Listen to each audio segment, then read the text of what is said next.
الحمد لله وحده والصلاة والسلام على من لا نبي بعده صاحب التاج والمعراج سيد الإنس والجنات محبوب رب الأرض والسماوات الذي اسمه مكتوب في الإنجيل والتوراة أما بعد فأعوذ بالله من الشيطان الرجيم بسم الله الرحمن الرحيم وإن جاهداك على أن تشرك بي ما ليس لك به علم فلا تطعهما وصاحبهما في الدنيا معروفا صدق الله العظيم. وعن سعيد رضي الله عنه قال إني لأول العرب رمى بسهم في سبيل الله. Respected brothers, elders, sisters, Assalamu alaikum wa rahmatullahi wa barakatuh once again. It's very important to have these kinds of series, and I was really happy when I saw the series about the Ashra Mubashara, about the 10 Sahaba who are promised Jannah, because what we need to know is that these individuals, these people are the foundation of Islam. They are the pillars of Islam. Sahaba radiallahu anhum are the means for us to know about Rasulullah sallallahu alaihi wasallam, about the revelation, about the wahi, about our deen, essentially, about Sharia. Everything that we know about Sharia is through Rasulullah sallallahu alaihi wasallam and through these people, through the Sahaba who have narrated from Rasulullah sallallahu alaihi wasallam, through the Sahaba who questioned Rasulullah sallallahu alaihi wasallam about issues, about masail, about fiqh. You'll hear about Saa'd ibn Abi Waqaas radiallahu anhu, who's one of the Ashra Mubashara, who's one of those who's promised Jannah, and you'll hear how his questioning has helped us today.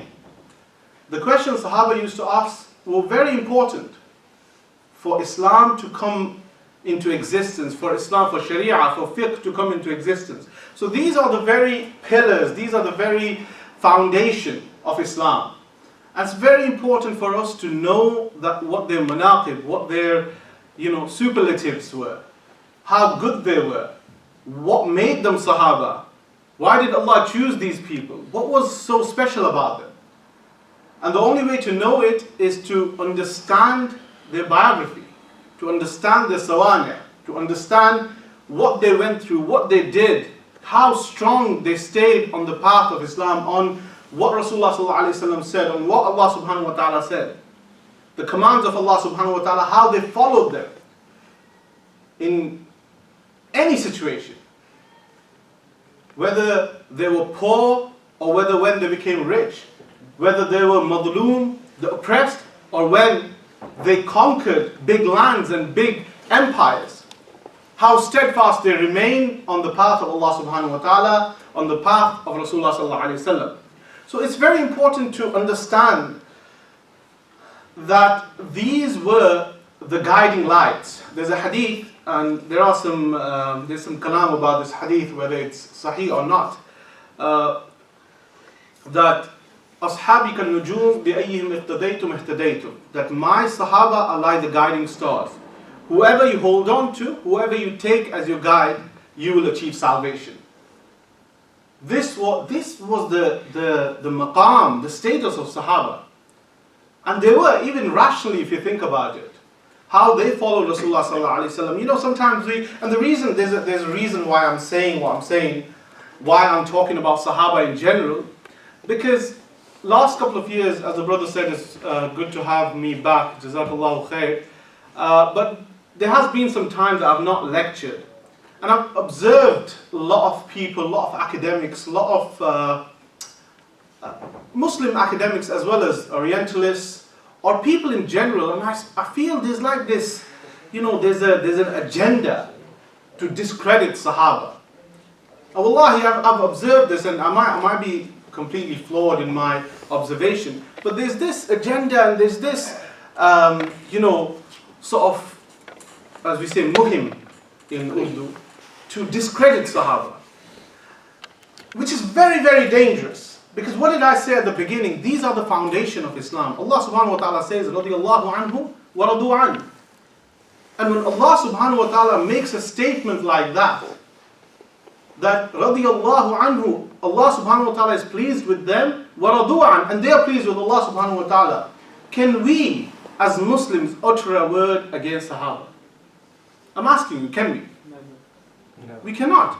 Because Allah subhanahu wa ta'ala has categorically stated this in the Quran. And of course they were humans, and they made mistakes. But subhanAllah, if they didn't make mistakes, we wouldn't know what to do when we made mistakes. This is from Allah subhanahu wa ta'ala. Everything they did is a plan from Allah subhanahu wa ta'ala. And of course they were human beings. But you know, when we say they were human beings, it's not to say that, it's not to discredit them. You know, it's not to belittle what they've done. Understand what, when we say they're human beings, of course Rasulullah sallallahu alaihi wasallam was a human being. He says it himself. Sahaba were human beings. But when we say they were human beings, this is actually to tell you, or to tell us how important or how good they were, that in spite of being human beings, they achieved so many things. Such great feats. So when you say they're human beings, this is not to discredit or belittle the Sahaba. Yes, they were human beings. Yes, they made mistakes. But the Sahaba, we cannot utter a word against them.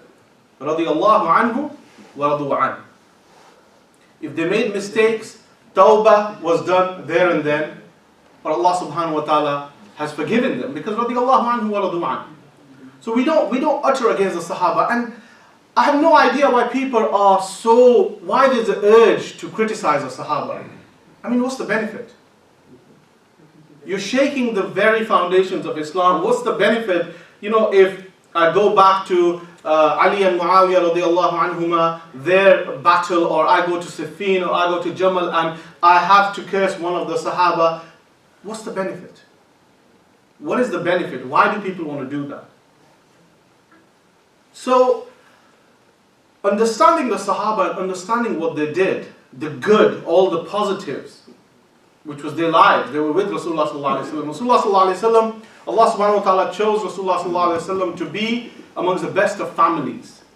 Allah subhanahu wa ta'ala then chose the best people around him. So the Sahaba were very, very special people, chosen by Allah subhanahu wa ta'ala to help this deen come where it is today. Me and you, we are Muslims because of the struggle and the jihad of the Sahaba with Rasulullah sallallahu alaihi wasallam. They strived for this. They strived to bring deen to us, to bring deen to the Byzantine Empire, to bring deen to the Persian Empire, to bring deen to South Asia. This was the work of Sahaba, and this is why they're so great. Radiyallahu anhu wa radu anhu. Now, today, and Rasulullah sallallahu alaihi wasallam has said, "La tasubbu ashabi." Do not swear at or do not say bad things about my Sahaba. La tasubbu ashabi. Clear hadith. Don't say bad things about the Sahaba, because if one of you was to bring a mountain of gold, a mountain the size of Uhud of gold, it will not be equal to a handful or half a handful of what a Sahabi has given, the grains. So can you imagine the status of these special people, these lofty people, these blessed people? And amongst them were, of course, the elite, the Ashra Mubashara, the Khulafa al-Rashideen. So these were the elite Sahabas, those that were there from the very beginning. From the advent of Islam, these Sahaba were there. And today we're going to talk about Saa'd ibn Abi Waqaas. And as I said, it's very, very important to learn about these people. You know, a human being, a human psychology always looks for heroes.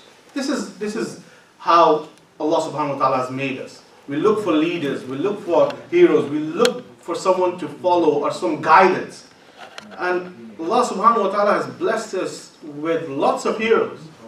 You know, today there's a social media culture, and it's not to say the same thing. You must have heard it time and time again, that these were the real celebrities. These are people we have to celebrate. These are people we have to follow. You might, and I was listening to some sheikh, and also I read an article where they said social media, the rise in mental health issues today, the rise in anxiety is because of a lot of things that we see on social media. Because when we see someone on social media and we look up to them, they've got so many followers, they've got millions of followers, they're driving this or they're doing this. What they're showing you is a snippet of their life. They might just for 1 second show you how happy I am. But they might have a miserable life apart from that picture they took. But what goes in our mind is that picture. That perfect life that they have. Oh, I wish I had that. And it makes you feel less of yourself. And this is why Islam always teaches us to not fall for the deception of shaitan, which is this world. Everything in it, the worldly things are a deception from shaitan. They're not eternal. They're not eternal happiness. Eternal happiness is only with Allah subhanahu wa ta'ala and what Rasulullah sallallahu alaihi wasallam said in the hereafter. But what we see in these snippets on social media, I'm not anti-social media, but what we see is most of the time it's a fake sort of image that people are giving out, and we fall for it. You know, and I keep saying this because I read this some time ago, that we've become a society that buys things when we want them. Because we've seen this on social media. The sisters might see this makeup on social media, or might see, the brothers might see this new car. Or when we see this, we want it. We don't need it. We've got a car, or we've got, all the makeup that we have. We've got everything. But because we see this on social media, there's an urge, again from shaitan, that we're going to buy this.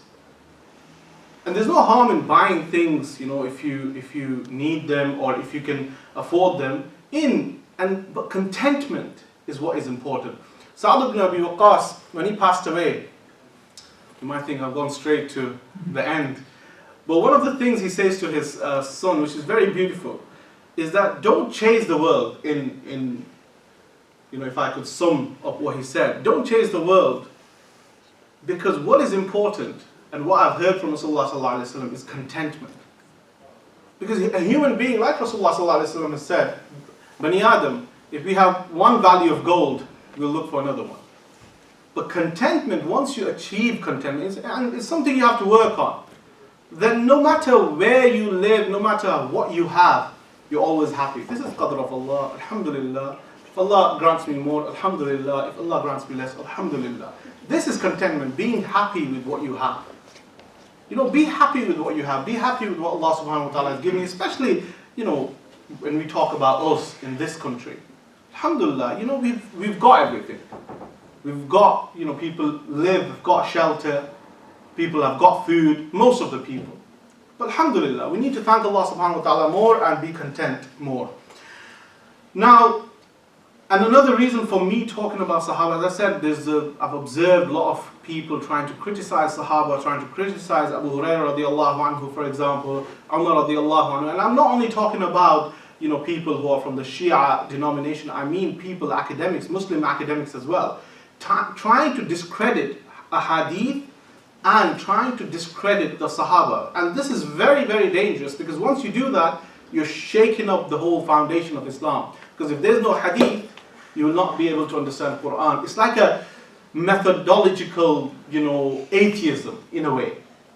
And this is something that we have to counter. We have to stay steadfast. The Sahaba, they were amazing people. We need to read about them. We need to understand. We need to teach our children about them, because these are the heroes we need to celebrate. These were real heroes.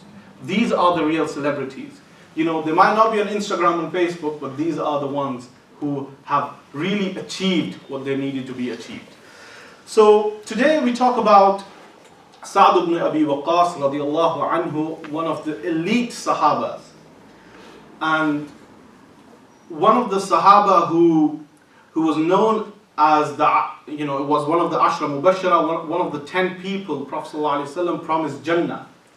So there's nothing else to say in his introduction. Allah subhanahu wa ta'ala through Prophet ﷺ promised them Jannah. So what else can you speak about someone? How else can you introduce someone?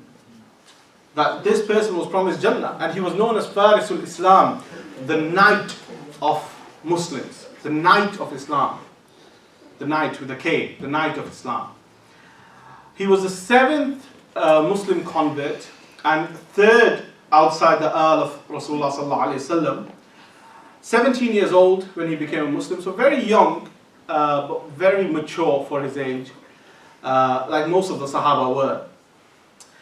He was the أول من رمى سهم في سبيل الله. He's the first one who shot an arrow in Islam. He's the first one because he was an amazing. His eyesight was he was renowned for his eyesight, and archery was one of his superlatives. He was a very good archer, and he was the first one to shed blood in the path of Allah subhanahu wa ta'ala. And he was related to Rasulullah sallallahu alaihi wasallam because he was from the same tribe of Rasulullah sallallahu alaihi wasallam's mother Amina. So people say he was akramun nas, he was one of the nicest people. But what's interesting is how he came into Islam. And you know, in Arabic, there's a saying, يُعْرَفُ الْمَرْءُ بِخَلِيلِهِ. يُعْرَفُ الْمَرْءُ بِخَلِيلِهِ. Remember this, يُعْرَفُ الْمَرْءُ بِخَلِيلِهِ. People are known by their friends, by their companions. This Sahabi, he was friends with Abu Bakr radiallahu anhu, with Ali radiallahu anhu, with these great Sahaba, Zayd ibn al-Harith radiallahu anhu. He was already their friend, but he was not a Muslim. Before Islam, he was their friend. And one day he sees, إِنِّي أَرَى فِي الْمَنَامِ, he says, I saw a dream, كَأَنِّي فِي ظُلْمَةٍ, as if I'm in darkness. And I'm in this darkness, and suddenly I see this shining moon from afar. And when I see this, it kind of runs away from me. And I go after it, after this moon. And when I see some people around this moon. And فَإِذَا هُمْ زَيْدُ بْنُ الْحَارِثِ وَعَلِي بْنُ أَبِي طَالِبٍ وَأَبِي بَكْرٍ. And I see Zayd ibn al-Harith, I see Abu Bakr radiallahu anhu, I see Ali radiallahu anhu, I see Zayd radiallahu anhu. I see these people around this moon. And I tell them, how long have you been here? They said, oh, we just came. So this is the dream he saw, and he woke up and he saw these people around. And when he went to Mecca, when he went outside his house, he went on, I know most of you must have been Makkah Mukarramah. Do you remember, you must have seen a street called Ajiyad. Ajiyad is where all the hotels, most of the hotels, where if you see the big Zamzam towers, on the left is Ajiyad street. And you have lots of hotels there. And in Ajiyad, in that street, Saa'd ibn Abi Waqaas, he follows Rasulullah sallallahu alaihi wasallam, and he follows the Sahaba, and then he asks Rasulullah, he goes to Rasulullah sallallahu alaihi wasallam, and he says, you know, إِلَىٰ أَيْ تَدْعُوا, what are you calling towards? He said, I'm calling towards, you know, the testament that there's only one Allah, and I'm His messenger. So I'm calling towards Allah subhanahu wa ta'ala, and that's where he reads the Shahada. So the interpretation of his dream, the moon was Prophet sallallahu alaihi wasallam, and the Sahaba that were around, they were the new Muslims that were following Rasulullah sallallahu alaihi wasallam, and they'd just become Muslims. So this was the interpretation of the dream. And after the dream, I think it was a few days later, actually, he became a Muslim. He followed Rasulullah sallallahu alaihi wasallam in Ajiyad, and then he read the Shahada. So dreams are a very important part of Sharia, right from the time of Rasulullah sallallahu alaihi wasallam, because any dream that Rasulullah sallallahu alaihi wasallam saw was wahi. Any dream a prophet sees is wahi. And there were other ways of wahi as well, but one of the ways was a dream. Ibrahim alayhi salam, when he saw that he had to sacrifice Ismail alayhi salam, that was also through a dream. And one of the wording that Saa'd ibn Abi Waqaas has used, Inni ara fil manami. Ara in Arabic is mudari'. That means it's present and future. And when you use it sometimes, it's how, if we translate it in English, it's not I saw a dream, it would be I'm seeing a dream. That means this dream is coming again and again. So this could be one of the, this is from me, but even the Mufassirun, Ibrahim alayhi salam's dream, because even Ibrahim alayhi salam says to Ismail alayhi salam, Inni ara fil manami, I'm seeing this dream. So when you see a dream time and time again, the same dream or a similar dream, there would be a meaning to it, and there is a meaning. Dreams are of three types. One is where you see a dream that is from Allah subhanahu wa ta'ala, that are glad tidings, the mubashirat. One is what we would classify as nightmare from shaitan, and most of the dreams, and a lot of the dreams, are from what you think on a daily basis. What you think about, or what you're thinking about, the issues that are ongoing in your life. So you dream about that. It's like a chemical reaction within your brain, and you see that dream. So subhanAllah, there are people who are very extreme and who deny dreams altogether, like dreams are nothing, which is not the right stance. And there are those people who think dreams are everything, which is also not a right stance. And dreams are not there to be propagated, to be, told in order for you to gain fame, or in order for you to say, oh, I'm such a great guy that I see these amazing dreams. But dreams are something very personal, and something that you shouldn't really propagate. And it's for you. You don't want to change the whole of Neely Mosque through a dream. It's your dream, you change yourself, but it's not for there to be propagated. Now, Saa'd ibn Abi Waqaas, after he becomes a Muslim, there's an issue. The issue which most of the new converts or reverts face is their family. The family, either denounces them, either tells them, we don't want nothing doing with you, or tries to convince them to come back to their old ways. And this is what Hamna, the mother of Saa'd ibn Abi Waqqas, did. And he was someone, he says, Kuntu rajulan barram bi ummi. I was very close to my mother, very, very close to my mother.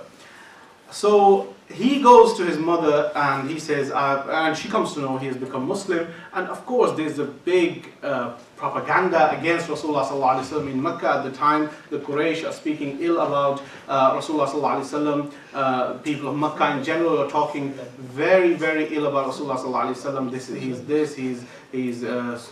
He's into sorcery. He's someone who is, taking us away from the religion of our forefathers. And this is what the mother is telling Saa'd. And she emotionally blackmails him and says, I'm not going to eat, I'm not going to drink until you come back to your old ways, until you come back to the religion of your forefathers. Saa'd is telling her, I can't do that, but please eat, please drink. And he goes to her every few hours, and she's not eating 1 day, 2 days, 3 days. The third day she's dehydrated. And you can imagine the heat in Arabia, heat in Makkah Mukarramah. Even now, we go there and even air conditioning doesn't help sometimes. It's so hot in there. And she's dehydrating and she's not eating. But then Saa'd, because he was so strong on his deen, and this is what I mean why they were special, these people, he said to her, my mother, although I'm so close to you, although I love you so much, but even if you had 1,000 souls and they would pass away one by one, I cannot leave Muhammad and this deen. This is how strong his faith was. And the mother heard this and she said, he's not going to change. So she started eating and drinking. So this was he kind of called her bluff. And this is what, and then Allah subhanahu wa ta'ala revealed an ayah for Saa'd radiallahu anhu. When this incident happened, the ayah that I prayed at the beginning, that we have, Allah subhanahu wa ta'ala says, you need to be good to your parents. It comes in Quran many times, وَصَّيْنَا الْإِنسَانَ بِوَالِدَيْهِ إِحْسَانًا. But then in the ayah in Surah Ankabut, it comes, وَإِنْ جَاهَدَاكَ عَلَىٰ أَن تُشْرِكْ بِي مَا لَيْسَ لَكَ بِهِ عِلْمٍ فَلَا تُطِعْهُمَا. That if they force you to go back to idol worship or do shirk, then do not follow them. So we need to obey our parents in everything, but when they ask you to commit shirk, then you do not listen to them. But subhanAllah, look at how beautiful our deen is. And then Allah subhanahu wa ta'ala says, وَصَاحِبْهُمَا فِي الدُّنْيَا مَعْرُوفًا. But even if they have told you to do shirk, even if they are kuffar, even if they are not Muslims, you be good to them in this dunya. In spite of them trying to take you, away from me, away from deen, you still be good to your parents, even if they are not Muslims, and be good to them in this dunya. So subhanAllah, this is our deen, this is the beauty of our deen. So she, this is one of the ayats that came, that was revealed because of Saa'd ibn Abi Waqaas. So you can imagine the status of Saa'd ibn Abi Waqaas radiallahu anhu in the eyes of Allah subhanahu wa ta'ala, that he has revealed a verse, and this is not the only verse that was revealed because of Saa'd ibn Abi Waqaas. Saa'd ibn Abi Waqaas himself said there were 4 ayahs in the Quran. This is how lofty, this is the status of this Sahabi, this Jaleel al-Qadr Sahabi, that Allah subhanahu wa ta'ala revealed, sent down revelation 4 times because of him. And one other incident was when he, in the time after Hijrah in Medina Munawwara, and alcohol was still allowed. So a Sahabi had invited, people around for dinner, and they were eating and they were drinking. And when they drink, you lose your senses. And one of the Ansar and one of the Muhajirun, they fought between each other. And the Ansar hit the Muhajir on the nose, and he started bleeding. Now Saa'd ibn Abi Waqqas narrates this hadith, but a lot of the muhaddithin say that person who got hit was actually Saa'd himself. So that's when Allah subhanahu wa ta'ala revealed, Ya ayyuhalladhina amanu innama al-khamru wal-maysir wal-ansabu wal-azlam rijsum min amali shaytan fajtanibuhu la'allakum tuflihun. That stay away from alcohol and stay away from gambling, etc. Because these are dirt from shaitan, and khamr became haram. And this is where the famous incident, the streets of Medina were flowing with wine and with alcohol. People just, because their faith was that strong, Allah subhanahu wa ta'ala revealed a verse, and that's when they started following it straight away. They started implementing it straight away. So this is what, and there was when in one of the battles, in the Battle of Badr in fact, when he killed one of the kuffar and his armor, he took his armor. And remember, in the Sharia, in the previous Sharias, taking the ghanima or the booty, war booty, was haram. So, and there was no, because it was Badr and it was the first battle, and there was no ahkam, no commandments that were revealed to Rasulullah sallallahu alaihi wasallam about these things. So he came to Rasulullah sallallahu alaihi wasallam and he said, I've killed this person, I've taken his armor, can I have it? Can I keep it? Rasulullah sallallahu alaihi wasallam said, no, just take it away. You can't keep that. That's not for you. And this is when Allah subhanahu wa ta'ala revealed in Surah Anfal, يَسْأَلُونَكَ عَنِ الْأَنفَالِ, they're asking you about the war booty. It's for Allah and Rasulullah sallallahu alaihi wasallam. Basically, you can take it. This was another verse revealed because of Saa'd ibn Abi Waqqas radiallahu anhu, and the ayat of mirath, of inheritance, they were also revealed because of Saa'd ibn Abi Waqqas radiallahu anhu. So there were 4 ayat, and the ayah of the incident with his mother. So mirath, anfal, and this khamr, alcohol, as well as the incident with his mother. So 4 times Allah subhanahu wa ta'ala revealed a revelation because of this Jaleel al-Qadr Sahabi. He was a very short, and not very, but he was short and stocky. It's according to his own daughter Aisha bint Saa'd. He was short and stocky, a bit of dark complexion, amazing person, amazing archer, amazing general in an army. He was very well versed, and not from beginning, but he became, through wars, he became very well versed with warfare. So he was an amazing general, amazing personality. And the first, as I said, he was the first one to draw blood from the non-Muslims in Mecca. Because after he became Muslim, when Rasulullah sallallahu alaihi wasallam and the Sahaba, they used to hide and pray. Remember those days, Islam wasn't open because they were such small in number that they would hide and pray, and the non-Muslims saw them, and he started hitting them. Saa'd ibn Abi Waqqas jumped, and with a whip of the camel, he hit him on the face, and he drew his blood. Well, there was a scuffle, and he drew blood. So he was the first one to draw blood from a non-Muslim. After Hijrah, and this is where things become very interesting for Saa'd ibn Abi Waqqas. After Hijrah to Medina Munawwara, the permission of jihad came from Allah subhanahu wa ta'ala. So initially, before the Battle of Badr, Rasulullah sallallahu alaihi wasallam sent some expeditions, some Sariya, small group of army to, if there was something to handle, an issue there, they would send a small group of soldiers, the Sahaba. And in a place called Rabigh, if you've drove from, or if you've been in a taxi from Medina to Mecca, you will see a Rabir in a place. And in Rabir, this is before Badr, they had that was the first time when Saa'd ibn Abi Waqaas actually shot an arrow for the sake of Allah subhanahu wa ta'ala, fi sabilillah. So it was in one of these expeditions before Badr, and then came the Battle of Badr. Battle of Badr was, of course, a monumental and important, battle, and one of the most important, or if not the most important war for Muslims, because that was the first war. And the miracle that we saw in that war, when the angels descended to help the Muslims, there were only 313 Muslims, there were thousands of kuffar, and they had the armor, they had the artillery, and Muslims just had sticks and swords and some horses. So we have an idea of Battle of Badr.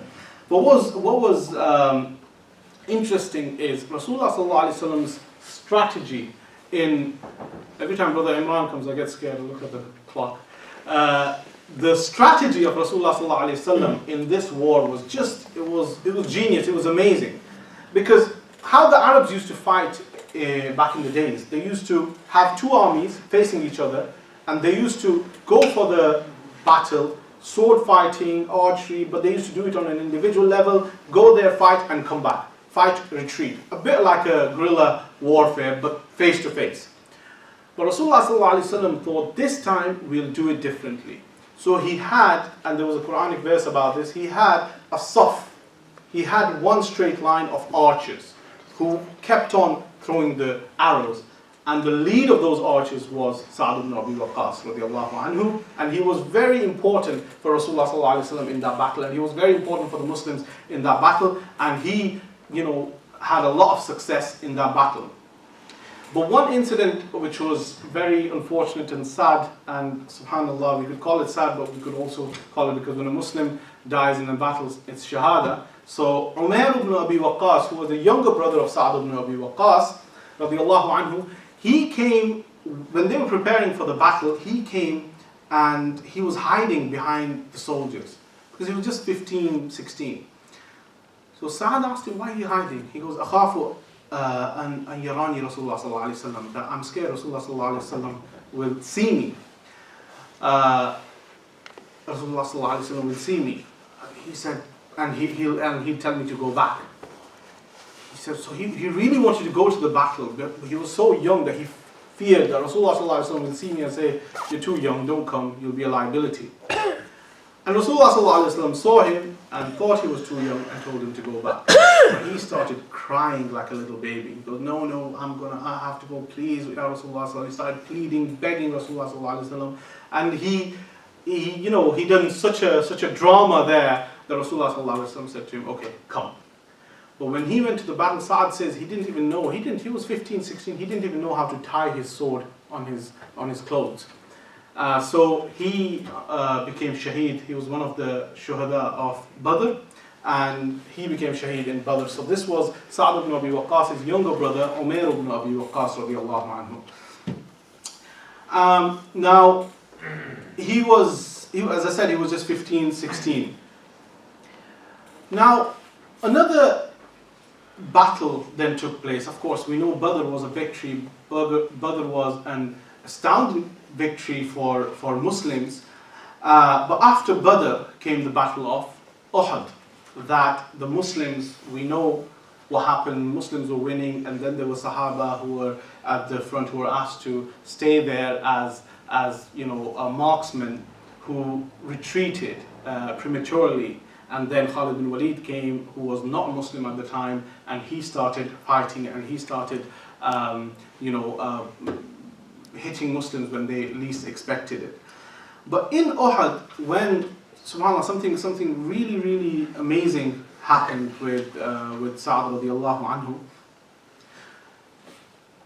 He was one of the people who came around Rasulullah sallallahu alaihi wasallam. When Khalid bin Waleed and his army came to hit the Muslims, or to kill the Muslims, he was one of the people who was protecting Rasulullah sallallahu alaihi wasallam, and he was the one who had the bow and arrow. So Rasulullah sallallahu alaihi wasallam was passing him the arrows for his bow, and he was throwing them. Now there Rasulullah sallallahu alaihi wasallam says something very amazing and something Saa'd radiallahu anhu was very proud about till the end of his life. And he says, Irmi Saa'd, throw the arrows at them, Saa'd, throw the arrows at them, Saa'd, fidaka abi wa ummi. May my parents be sacrificed upon you. Now this was a saying in the Arabs. If you appreciated something, or if you respected someone so much, if you loved someone so much, you would say this, that may my parents be sacrificed upon you. It was a fidaka abi wa ummi, it was a common saying. It's not a saying that has sort of lasted. A lot of these sayings, some last until now, even now, some sayings that were there from the Sahaba time, you'd hear the Arabs say it, but this is not one of those sayings, because now sort of no one kind of says it. But it was said as a saying at that time, and this was the ultimate status or ultimate love that you would give and respect you would give to a person. And Rasulullah sallallahu alaihi wasallam hasn't said this when he mentions both his parents. He's never said this to anyone apart from Saa'd ibn Abi Waqaas. So a big, status.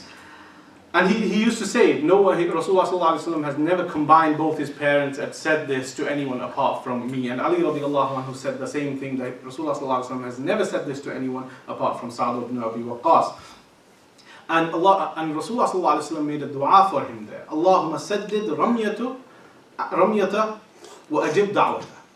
Oh Allah, make his arrows achieve the target and make his du'as be accepted. And subhanAllah, because of this dua, and Rasulullah sallallahu alaihi wasallam made this dua for Saa'd ibn Abi Waqaas a few times. Because of this dua of Rasulullah sallallahu alaihi wasallam, Saa'd ibn Abi Waqaas was known as one of those people who was mustajab al-da'wat. So if he made any dua, it would be accepted. So people used to go to him in Medina, make dua for me, make dua for me, make this dua for me, because his dua was accepted. And people used to be scared of him, because if he made a dua against you, if you don't dhulm on him, people used to be scared something might happen. In fact, in the time of fitna, when Ali and Muawiyah radiallahu anhu, when there was this battle between them, there was a person who was stirring amongst the Sahaba, who was saying, oh, this Ali is this, or Muawiyah is this. And Saa'd ibn Abi Waqqas heard from him, and he said to him, stop, what you're doing is very bad, and you are doing, tafruqa, you are dividing the Muslims. Do not do that. And he said, no, what are you going to do about it? I'm going to carry on. And Saa'd ibn Abi Waqqas made a dua there, oh Allah, if he carries on, make an example of him. And they say, from nowhere, a camel came. A camel that was diseased, and came, and there was a whole crowd there. He didn't attack anyone. He came straight to this man, attacked him, and he killed him. This was the power of dua of Saa'd, because he was worried about the Muslims, and he was mustajab al-da'wat, and he made this dua, and this is what happened. Now, there were these Saa'd ibn Abi Waqqas, Umar radiallahu anhu, Ali radiallahu anhu, and Zubair ibn Awwam radiallahu anhu. These were the fearsome foursome. When they were in a battle, when they were at the front, the kuffar or the non-believers or people you're fighting against, they were very, very scared. These were known as the four top elite, swordsmen and archers. Umar, Ali, Zubair, and Saa'd radiallahu anhum. Again, there were a lot of battles that he fought in and he helped Rasulullah. He was always around Rasulullah sallallahu alaihi wasallam in Hunayn, where the Muslims lost, but they came back from a lost battle and made it into a win. And then it was also in Hajjatul Wada'. There's an incident, as I said, one of the ayahs that Allah subhanahu wa ta'ala revealed because of Saa'd ibn Abi Waqqas was the Mirath ayah. It was when Hajjatul Wada', Saa'd ibn Abi Waqqas became really ill, and he became ill, he had fever, and he had one daughter at the time, Aisha bint Saa'd. And when Prophet ﷺ came, and this shows you the humility of Prophet ﷺ, that he would always go to the sick and he would visit the sick, and this is one of the sunnah that we should follow. And he went to Saa'd radiallahu anhu, and Saa'd radiallahu anhu said that, I've got wealth, Ya Rasulullah sallallahu alaihi wasallam. I'm about to die because, I feel like I'm going. So I've got wealth, what do I do with this? Well, shall I give this everything in sadaqah? Shall I give the whole thing in sadaqah? Because I've just got one daughter, she'll probably get married and, her husband will look after her. Prophet sallallahu alaihi wasallam said, no. He said, okay, can I give half? He said, no. He goes, okay, shall I give 1/3? And that's when Prophet ﷺ said, okay, 1/3 is more than enough. And this is where the ayah of mirath came, and this whole science of mirath, this whole science of inheritance came about. But this was the very core, fundamental, sentence that was used, that the third, once you write an inheritance, you're only allowed to give away 1/3 to anyone apart from your family. You're not allowed to just give 1/3 into sadaqah or if you want to give it to anyone, but not more than that. And this was because of Saa'd radiallahu anhu. Again, this verse was revealed. Now, there Prophet ﷺ made a dua, made a beautiful dua for Saa'd radiallahu anhu. He said, Allahumma adhib anhu al-bas, ilah al-nas, malik al-nas, anta shafi, la shafi illa ant. Bismillah urqiq min kulli shay'in yu'dhik. And people who do ruqya, this is one of the du'as they read, Bismillah urqiq, Bismillah urqiq.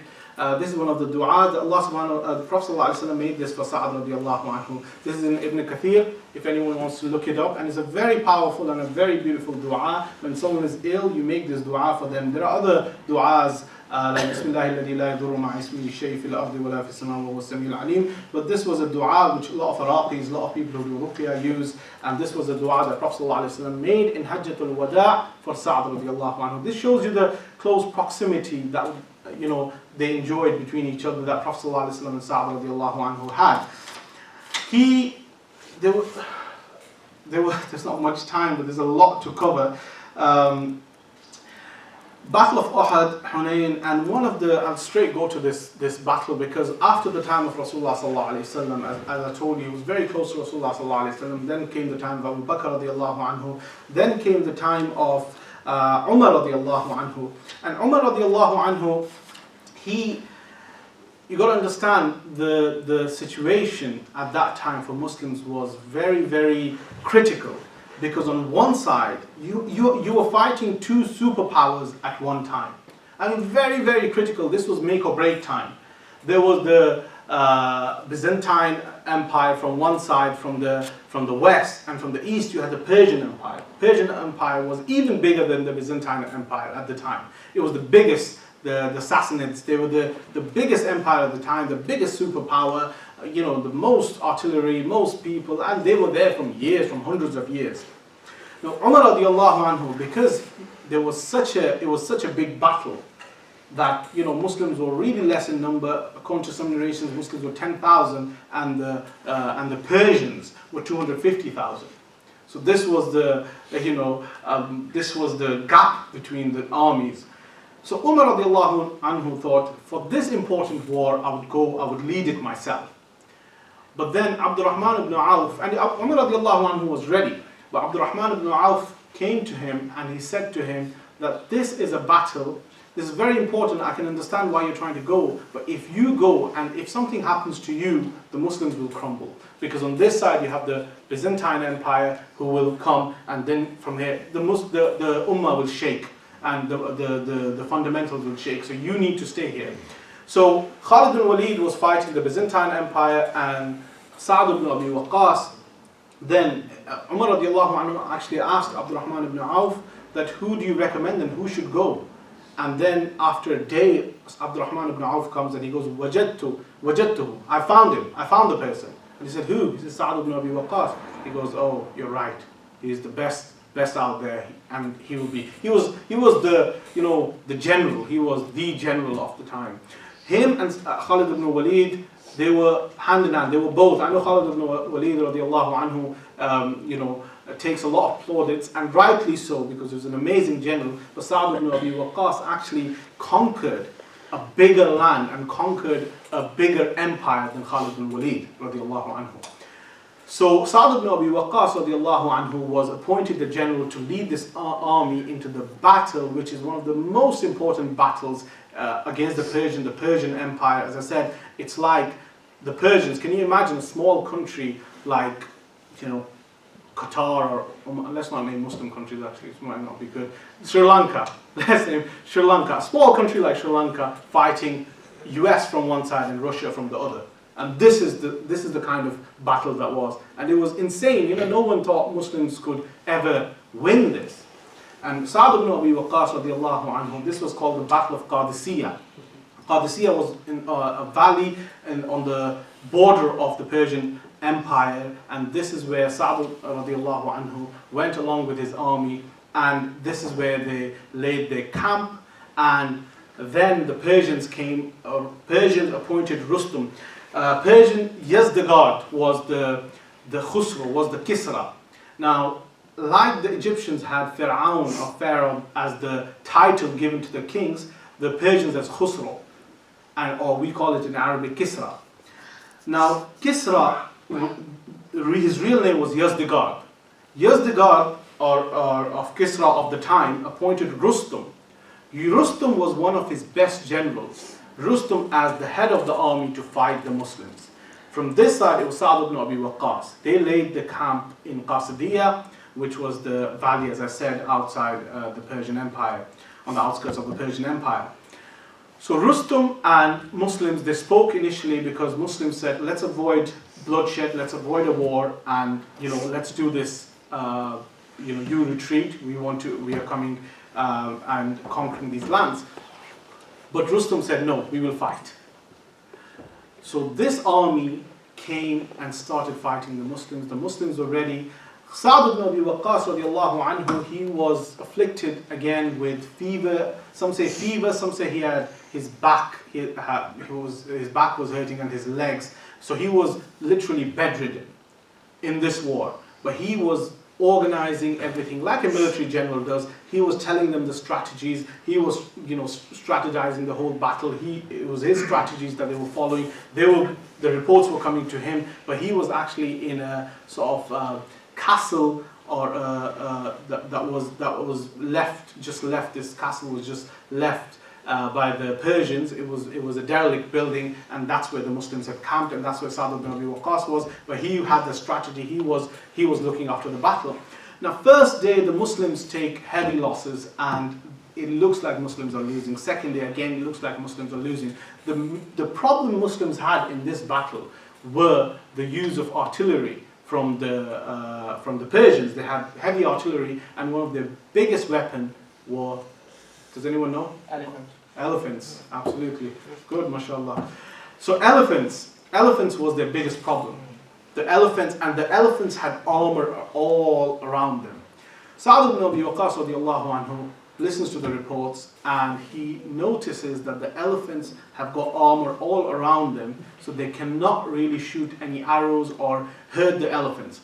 So what Saa'd radiallahu anhu noticed was that the eyes didn't have any armor on them, of course. So he told the archers, shoot at the eyes.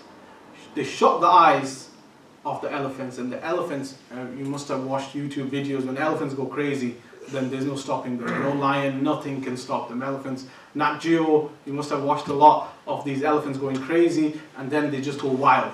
So the elephants were going, once their eyes were being hit, they were going crazy, and they were turning around and they were killing their own people. So this is how the Muslims won the battle, through this, amazing strategy of Saa'd ibn Abi Waqqas radiallahu anhu. And then they defeat, they kill, fourth day Rustum is killed, the general is killed. Muslims defeat the Persians in this battle. This was the first battle, but this was the most important battle because this was sort of their breakthrough. And then they went straight to the capital, Madain, and before the capital, there are wars. They fight for 8 years to completely occupy the Persian Empire, which was Iraq. This is happening in Iraq at the time, but then they also moved to Iran and they conquered the Persian Empire. 8 years it took to conquer the whole of Persian Empire, but this was the most important battle, the Qadisiyah, and then they went to Madain to conquer the palace. But before that, there's a small incident, and I'll finish with this. There's it's beautiful. Just read about Saa'd ibn Abi Waqqas.